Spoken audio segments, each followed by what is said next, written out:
आयमा कथा तेहन बाम बडाय खाय सेम बडाय रे हो ओना आर मिद दमे नेल दोहड़ा लेखाय आमा जीवन रे मिट्टे रस्के और आमा जीवन रे आयमा बदल आमें महसूसा आरे मेंदा आलुम बतरोआ इंगी एतहब और मुचित कने नोडे नेल में इन दोइन गय लेना और नितो इन जीवत कना जायजुग लगी जीवत निनया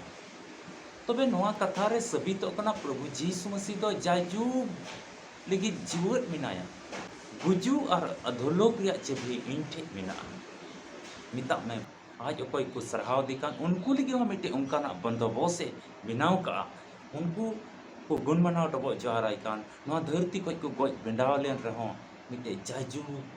लगी जीवन की को तहना अतो तेहन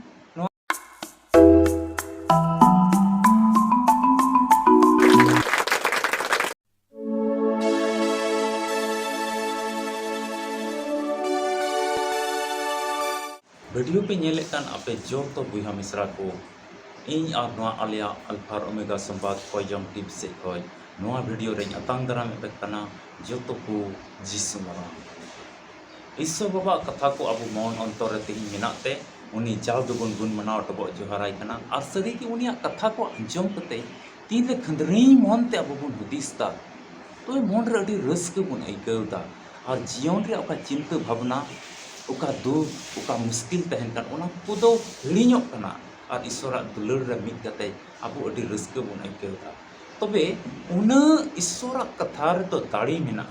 से सस्तर रे कथा रे तो उना दाड़ी मेना अदो तिहिया नोआ वीडियो रे बुन बडाया जे कि ईश्वर दो चिली कहानी कनाय उका जुकी चाबो जीवन रे मिट्टी हुदिस हिजुक कना अच्छा ईश्वर दो चिली कहानी कना से उनी रे चित को गुण मेना से उनी दो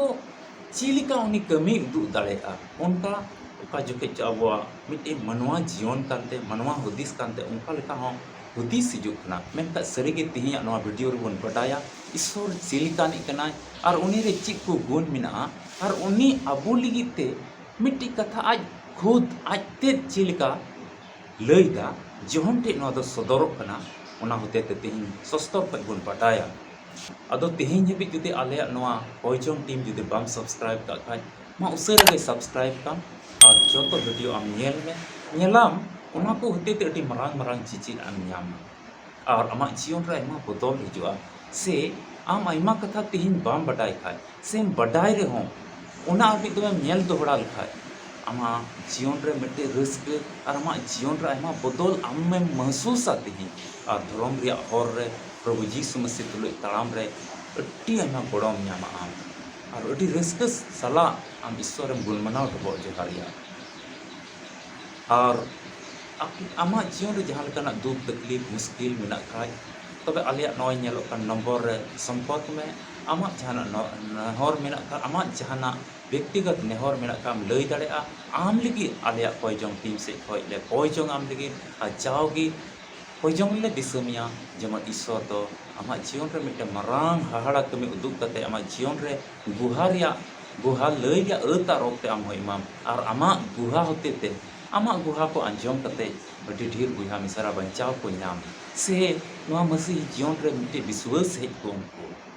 तबे बांग बिलम कते तेला वीडियो लाहा से बन नेला दुलड़िया बुहा मिसरा को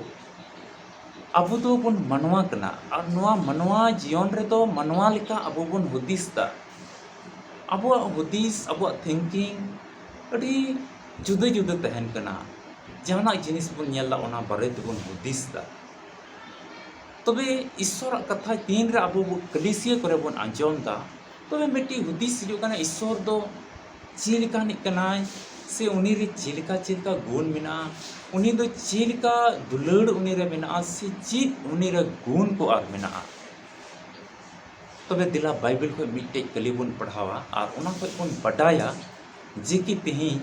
चिलिका ईश्वर रे गुण मेना चिलिका उनी रे बडाय ते मेना चिलिका उनी रे दाड़ी मेना ᱧᱟᱢ ᱵᱚᱱ ᱡᱚᱦᱚᱱ ᱴᱷᱮᱡ ᱥᱚᱫᱚᱨᱮᱱ ᱯᱩᱛᱷᱤ ᱢᱮᱛᱟᱜ ᱢᱮ हिंदी तेदो को मिता प्रकाशित वाक्य ओना रिया पहिल हटिंग और बुन पढ़ावा 17 और 18 कली। जब मैंने उससे देखा तो उसके पैरों पर मुर्दा सा गिर पड़ा। उसने मुझ पर अपना दाहिना हाथ रख कर कहा, मत डर, मैं प्रथम और अंतिम और जीविता हूँ। मैं मर गया था और अब देख मैं युगानुयुग जीविता हूँ और मृत्यु और अधोलोक की कुंजियाँ मेरे ही पास है। तबे नोंडे तो जोहन मिट्टी दर्शने नेलदा दर्शन आत्मा से लेकाते सिरमाई चलाव कना और ओंडे दर्शने नेलदा और मिट्टी नोंकाय नेल किदा अडी मरांग आकार अडी मरांग स्वरूप मनवा रिया नेलदा और उनी नेलते नुया तो होश तो आ एन तया और ओंडे निना अचितना ओंडे ओने गोज हर लेका ओल कना भिंदड़नाय एकदम नेल तोरा ओंडे भिंदड़ना अब तीन नौकान अब जीवन रे जिनिस को नेल का एकदम बन हाहाड़ा तबन पेरेजो कना अरे बाबा रे नवा तो नुना मरांग कना नवा तो नौकाना कना नवा तो निना मौज नवा तो नौकाना हुई दड़ेआ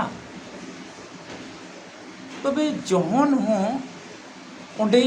नेल कते एकदम भिंदड़ अचित ना ओंडे तबे ओकोय नेले कान उनी दो हेज कते नौका चापू किदिया और बिरिद किदिया और मेंदा आलूम बतोरोआ इंगी एतोहब और मुचित कने नोडे प्रभु जीसु मसीह नेले कना और जीसु मसीह मेंदा इंगी एतोहब और इंगी मुचित ते दो कनाई नेल में इन दोइन गोय लेना और नितो इन जीवत कना जायजुग लगी जीवत निनया तबे नोआ कथा रे सभी तो कना प्रभु जीसु मसीह दो जायजुग लगी जीवत मिनाया जायजुग लगी जीवत मिनाया और उनी तो एतोहब कना एतोहब रे मिता में ईश्वर बाबा तो एतोहब रे ताहे कना और मुचित हो उनी कान के अरे मेंदा अधोलोक रिया मिता में चबी अधोलोक रिया चबी गुजू और अधोलोक रिया चबी इन ठे मिना मिता में प्रभु जीसु मसीह थे गुजू रिया चबी मिना उनी जुदी मेनका आमा जीवन रे गुजू तो बांग गुजुआ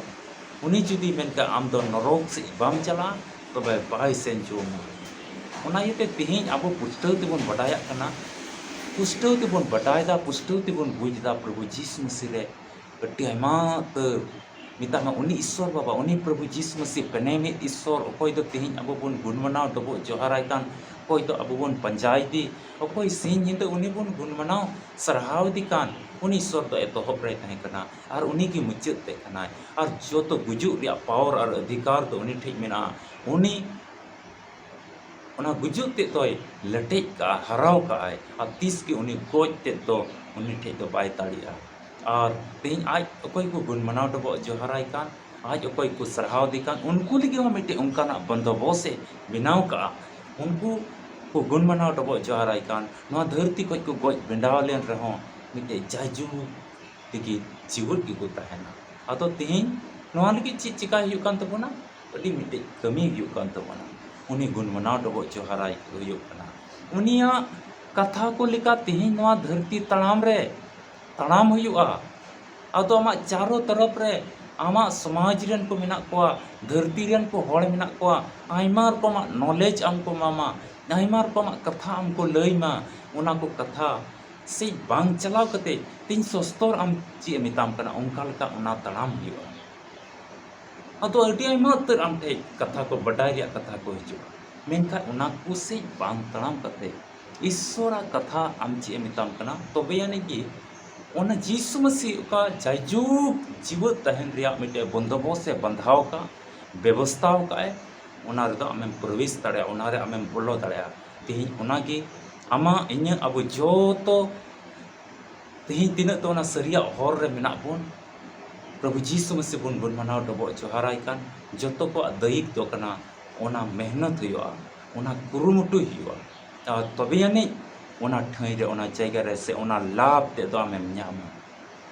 जहाना कमी न्याम लगे चेलका मिटे ओना योग्यमान हुई जरूर कना उन पढ़ाव उन उसूल ओना को उनी रे बडाय ओना परी एग्जाम रे ओना पासो तबे ने ओना कमी लेखमान उनी को बचाव दी कना उनका के तिहिं प्रभु जीसु मसीह का जायजुग जीव तहन रे मिटे बंदोबस्त से बंधाव का अबू विश्वासी को कमी कना जिकी उनाल का मेहनत हुआ तेहिं ᱮᱠᱮᱱ ᱯᱨᱚᱵᱷᱩ ᱡᱤᱥᱩ ᱢᱟᱥᱤ ᱮᱠᱮᱱ ᱜᱤᱨᱡᱟᱹᱢ ᱪᱟᱞᱟᱜ ᱠᱟᱱᱟ, ᱮᱠᱮᱱ ᱢᱤᱫᱴᱮᱡ ᱤᱥᱟᱹᱭ ᱦᱚᱲᱮᱢ ᱦᱩᱭ ᱠᱟᱱᱟ ᱟᱨ ᱵᱟᱝ ᱤᱥᱥᱚᱨ ᱛᱤᱥ ᱜᱮ ᱵᱟᱝ ᱵᱚᱱ ᱢᱟᱱᱟᱣ ᱰᱚᱵᱚᱜ ᱡᱚᱦᱟᱨᱟᱭ ᱠᱟᱱᱟ ᱟᱨ ᱩᱱᱤᱭᱟᱜ ᱠᱟᱛᱷᱟ ᱠᱚ ᱛᱤᱥ ᱜᱮ ᱵᱟᱢ ᱯᱟᱥᱱᱟᱣ ᱫᱟ, ᱚᱱᱠᱟ ᱞᱮᱠᱟ ᱟᱢ ᱵᱟᱢ ᱪᱟᱞᱟᱜ ᱠᱟᱱᱟ, ᱛᱚᱵᱮ ᱚᱱᱟ ᱠᱷᱚᱡ ᱫᱚ ᱟᱹᱰᱤ ᱥᱟᱺᱜᱤᱧ ᱜᱮᱭᱟᱢ ᱟᱢ ᱫᱚ, ᱚᱱᱟ ᱞᱟᱵᱷ ᱥᱮ ᱚᱱᱟ ᱴᱷᱟᱹᱭ ᱛᱮᱫᱚ ᱟᱢ ᱵᱟᱢ ᱵᱚᱞᱚᱜᱼᱟ᱾ ᱚᱱᱟ ᱤᱭᱟᱹᱛᱮ ᱫᱩᱞᱟᱹᱲᱤᱭᱟᱹ ᱵᱚᱭᱦᱟ ᱢᱤᱥᱨᱟ ᱠᱚ, ᱛᱤᱦᱤᱧ ᱠᱷᱟᱹᱫᱽᱨᱤᱧ ᱢᱚᱱᱛᱮ ᱟᱢ ᱦᱩᱫᱤᱥ ᱢᱮ, ᱚᱱᱠᱟᱱᱟᱜ ᱴᱷᱟᱹᱭ ᱨᱮ ᱚᱱᱠᱟᱱᱟᱜ ᱡᱟᱭᱜᱟ ᱨᱮ ᱤᱧ ᱪᱤᱠᱟᱛᱮᱧ ᱵᱚᱞᱚᱜᱼᱟ ᱟᱨ ᱪᱤᱠᱟᱛᱮ ᱤᱧᱟᱹᱜ ᱡᱤᱭᱚᱱ ᱨᱮ ᱚᱱᱟ ᱯᱷᱮᱨᱟᱣ ᱦᱤᱡᱩᱜ ᱛᱤᱧᱟᱹ, ᱡᱮ ᱠᱤ ᱚᱱᱟ ᱡᱟᱭᱜᱟ ᱨᱮ ᱤᱧᱤᱧ ᱵᱚᱞᱚᱜ ᱟᱨ ᱡᱟᱭᱡᱩᱜᱽ ᱯᱤᱲᱤᱡ ᱯᱤᱲᱤᱡ ᱢᱟᱨᱥᱟᱞ ᱨᱮ ᱤᱧᱤᱧ ᱛᱟᱦᱮᱱ᱾ ᱛᱤᱦᱤᱧ ᱱᱚᱣᱟ ᱫᱷᱟᱹᱨᱛᱤ ᱛᱟᱲᱟᱢ ᱨᱮᱜᱮ ᱢᱮᱦᱱᱚᱛ ᱦᱩᱭᱩᱜᱼᱟ᱾ ᱱᱚᱜᱼᱚᱭ ᱥᱚᱥᱛᱚᱨ ᱵᱚᱱ ᱧᱮᱞᱮᱫ ᱠᱟᱱ, ᱱᱚᱣᱟ ᱥᱚᱥᱛᱚᱨ ᱨᱮᱭᱟᱜ ᱠᱟᱛᱷᱟ ᱞᱮᱠᱟ ᱛᱟᱲᱟᱢ ᱦᱩᱭᱩᱜ ᱛᱟᱵᱚᱱᱟ ᱟᱵᱚ᱾ ᱦᱚᱲ ᱠᱚᱣᱟᱜ ᱠᱟᱛᱷᱟ ᱨᱮ ᱵᱟᱝ ᱵᱷᱟᱴᱠᱟᱜ ᱦᱩᱭᱩᱜᱼᱟ, ᱦᱟᱹᱱᱤ ᱱᱤᱭᱟᱜ ᱠᱟᱛᱷᱟ ᱨᱮ ᱵᱟᱝ ᱵᱷᱟᱴᱠᱟᱜ ᱦᱩᱭᱩᱜᱼᱟ᱾ ᱟᱫᱚ ᱛᱤᱦᱤᱧ ᱟᱹᱰᱤ ᱫᱟᱢᱟᱱᱟᱜ ᱟᱹᱛ ᱟᱨ ᱚᱠᱛᱮ ᱟᱵᱚ ᱡᱚᱛᱚ ᱠᱚᱵᱚᱱ ᱧᱟᱢ ᱠᱟᱜᱼᱟ, ᱟᱵᱚᱣᱟᱜ ᱡᱤᱭᱚᱱ ᱵᱟᱵᱚᱫ ᱨᱮᱵᱚᱱ ᱦᱩᱫᱤᱥᱟ, ᱟᱵᱚᱣᱟᱜ ᱜᱷᱟᱨᱚᱸᱡᱽ ᱵᱟᱵᱚᱫ ᱨᱮᱵᱚᱱ ᱦᱩᱫᱤᱥᱟ, ᱪᱮᱫ ᱞᱮᱠᱟ ᱱᱚᱣᱟ ᱢᱚᱡᱽ ᱥᱮᱫ ᱛᱤᱦᱤᱧ ᱤᱧ ᱟᱹᱭᱩᱨ ᱛᱤᱧᱟᱹ, ᱡᱮᱢᱚᱱ ᱚᱱᱟ ᱴᱷᱟᱹᱭ ᱨᱤᱧ ᱵᱚᱞᱚ ᱫᱟᱲᱮᱭᱟᱜᱼᱟ᱾ ᱤᱥᱥᱚᱨ ᱜᱮ ᱟᱭᱟᱜ ᱠᱟᱛᱷᱟ ᱥᱮᱫ ᱞᱮᱠᱟᱛᱮ ᱟᱯᱮ ᱡᱚᱛᱚ ᱠᱚ ᱜᱚᱲᱚᱜ ᱨᱮ ᱵᱷᱚᱨ ᱯᱮ ᱢᱟ, ᱤᱥᱥᱚᱨᱮ ᱥᱟᱨᱦᱟᱣ ᱠᱚᱜ ᱢᱟ᱾ ᱛᱚᱵᱮ ᱵᱷᱤᱰᱤᱭᱳ ᱫᱚ ᱱᱚᱰᱮ ᱜᱤᱧ ᱢᱩᱪᱟᱹᱫᱮᱫ ᱛᱟᱵᱚᱱᱟ, ᱟᱨ ᱢᱤᱫᱴᱮᱡ ᱵᱷᱤᱰᱤᱭᱳ ᱨᱮᱵᱚᱱ ᱧᱟᱯᱟᱢᱟ ᱟᱨ ᱤᱥᱥᱚᱨᱟᱜ ᱠᱟᱛᱷᱟ ᱠᱚᱵᱚᱱ ᱪᱮᱫᱟ, ᱡᱮᱢᱚᱱ ᱟᱵᱚᱣᱟᱜ ᱡᱤᱭᱚᱱ ᱨᱮ ᱢᱤᱫ ᱫᱚᱢ ᱜᱩᱦᱟ ᱞᱟᱹᱭ ᱨᱮᱭᱟᱜ ᱟᱹᱛ ᱟᱨ ᱚᱠᱛᱮ ᱤᱥᱥᱚᱨ ᱞᱟᱹᱜᱤᱫ ᱟᱵᱚ ᱵᱚᱱ ᱞᱟᱹᱭ, ᱟᱨ ᱚᱱᱟ ᱜᱩᱦᱟ ᱟᱸᱡᱚᱢ ᱠᱟᱛᱮ ᱡᱚᱛᱚ ᱦᱚᱲᱟᱜ ᱢᱚᱱ ᱚᱱᱛᱚᱨ ᱠᱚ ᱵᱚᱫᱚᱞᱚᱜ ᱟᱨ ᱵᱤᱥᱣᱟᱹᱥ ᱨᱮᱠᱚ ᱡᱟᱢᱟᱜᱼᱟ᱾ ᱛᱚᱵᱮ ᱢᱟ ᱤᱧ ᱟᱨ ᱟᱞᱮᱭᱟᱜ ᱱᱚᱣᱟ ᱟᱞᱯᱷᱟ ᱟᱨ ᱳᱢᱮᱜᱟ ᱥᱚᱝᱵᱟᱫ ᱠᱷᱚᱡᱚᱝ ᱴᱤᱢ ᱥᱮᱫ ᱠᱷᱚᱡ ᱟᱯᱮ ᱡᱚᱛᱚ ᱠᱚ ᱡᱤᱥᱩ ᱢᱟᱨᱟᱝ ᱡᱟᱭ ᱢᱟᱥᱤᱦ ᱠᱤ।